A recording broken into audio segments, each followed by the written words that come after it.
Много голяма част от българските земеделци, фермери гледат с недоверие към въглеродното земеделие и не разбират по-скоро концепцията и идеята на този бизнес модел. Те гледат на въглеродните сертификати, на въглеродните кредити като на нещо изключително виртуално, нещо, което никой не си представя как изглежда, как работи, как функционира. Съответно не си представят и неговата реализация. Имаме от едната страна една голяма компания, която се стреми да намали до минимум своите емисии, до там, където успее със собствени инструменти и ресурси го прави. И всичко, което е над възможностите им, те са готови да го купят като сертификати за въглеродни емисии. Тоест, те са готови да платят на някой, който да изчисти вместо тях.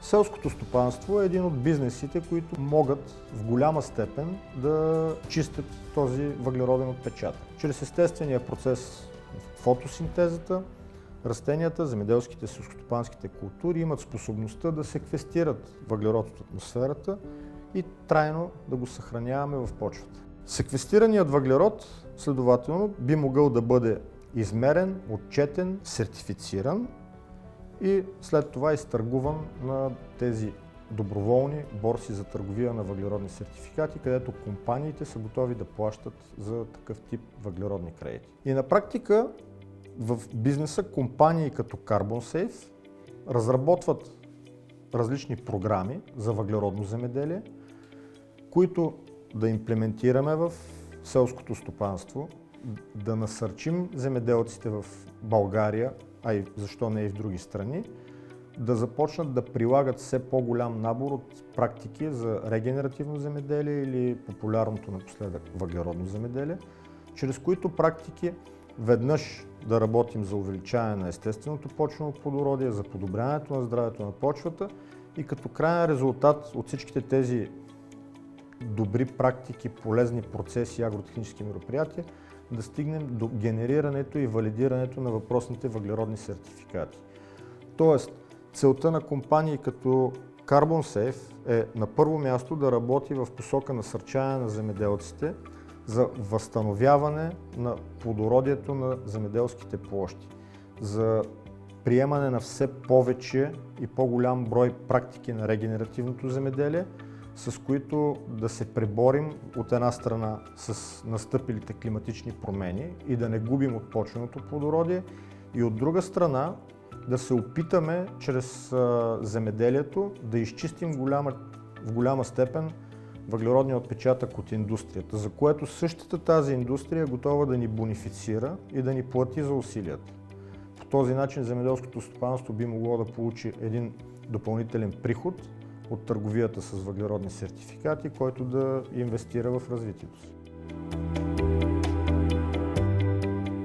Ние като организация, партнирайки се с земеделските стопани, им помагаме те да добият една много мащабна картина, но в същото време с акцент върху детайла за всяко едно индивидуално поле, за всяка една клетка в стопанството.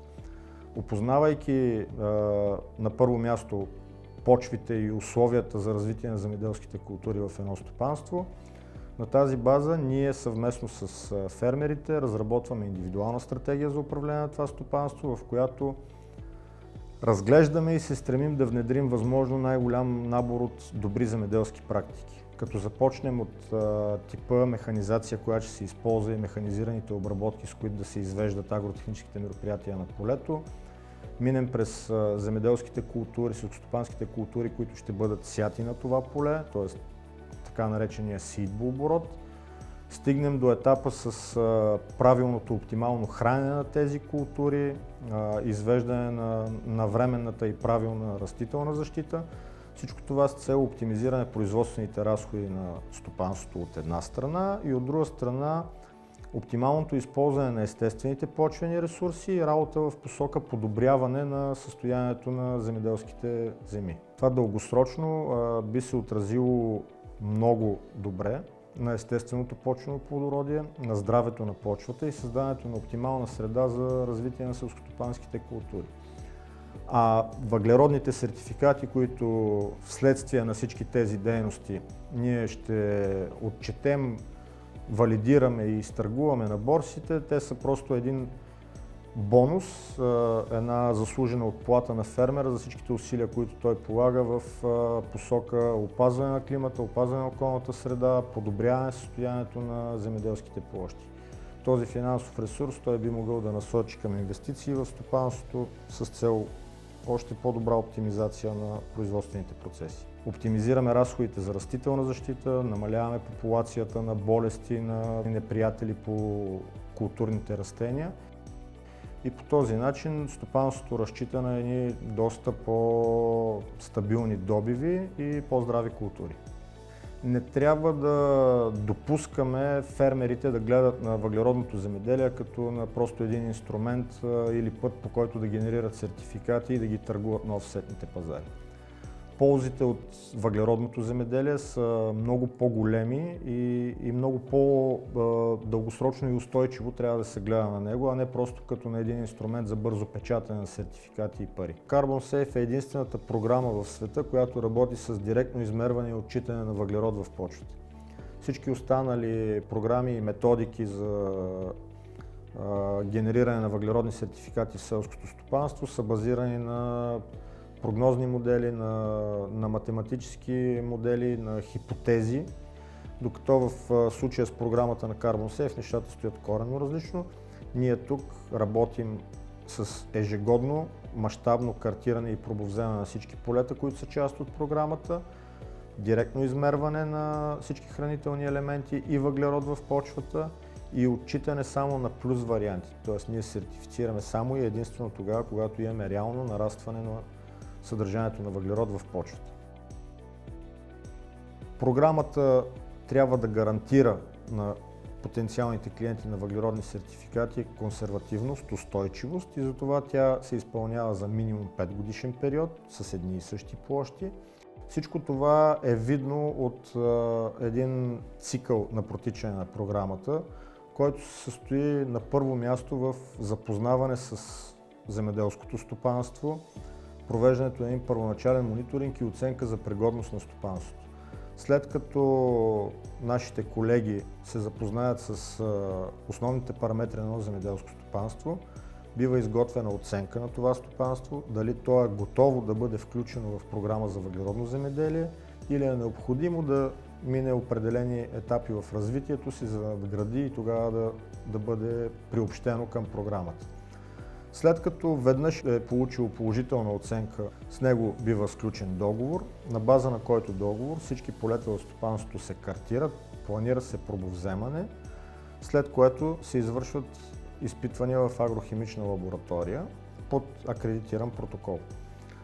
На тази база ние получаваме резултати, които определят базовата линия на стопанството. Тоест имаме нулата, от която тръгваме да развиваме това стопанство. Това е момента, в който нашите агрономи, заедно с ръководството на земеделските стопанства и техните агрономи, разработваме индивидуална стратегия за управление и развитие на даденото стопанство и планираме сеитбооборота, храненето на културите, изобщо целият производствен цикъл. По време на стопанската година и извеждането на всички тези агротехнически мероприятия, като почвообработки, сеитба, хранене, растителна защита, нашите агрономи, заедно с ръководството на стопанствата, извършват мониторинг на дейността. Имаме предвидени и реализираме посещения на място в стопанствата, където да наблюдаваме всички тези процеси, развитието на земеделските култури. Ако има нужда от някаква корекция, да съгласуваме с фермера и да се намесим на време. След извършването на този мониторинг и наблюдение, в всяка една следваща стопанска година този цикъл се повтаря. 2023 година доброволният пазар за въглеродни кредити е оценен на над 2 милиарда долара, като това се прогнозира да нарасне до 250 милиарда долара до края на 2050 година. След издаване на въглеродните кредити, трета страна аудитор участва в тяхната валидация. Тази страна е световно призната организация, която всъщност сертифицира нашите кредити и осигурява тяхната надежност и автентичност. След валидирането, следващия процес, който следва, е качването на въглеродните кредити и проекти на онлайн регистър. Този регистър всъщност позволява те да бъдат достъпни за закупуване от както крайни клиенти, които искат да намалят своите вредни емисии, така и от брокери на въглеродни кредити и световни борси на доброволния пазар за въглеродни кредити. След закупуването на тези кредити, парите се връщат в профил на земеделеца. Като CarbonSafe задържа комисионна. Чистия процент печалба на земеделеца може да бъде инвестиран директно в неговото стопанство. Той може да увеличи своята продукция, така се подобрява и плодородието на почвата. Това допринася за ефективното усвояване на въглероден диоксид от атмосферата обратно в почвата. И ние силно вярваме и сме сигурни, че заедно можем да постигнем едно по-устойчиво и зелено бъдеще.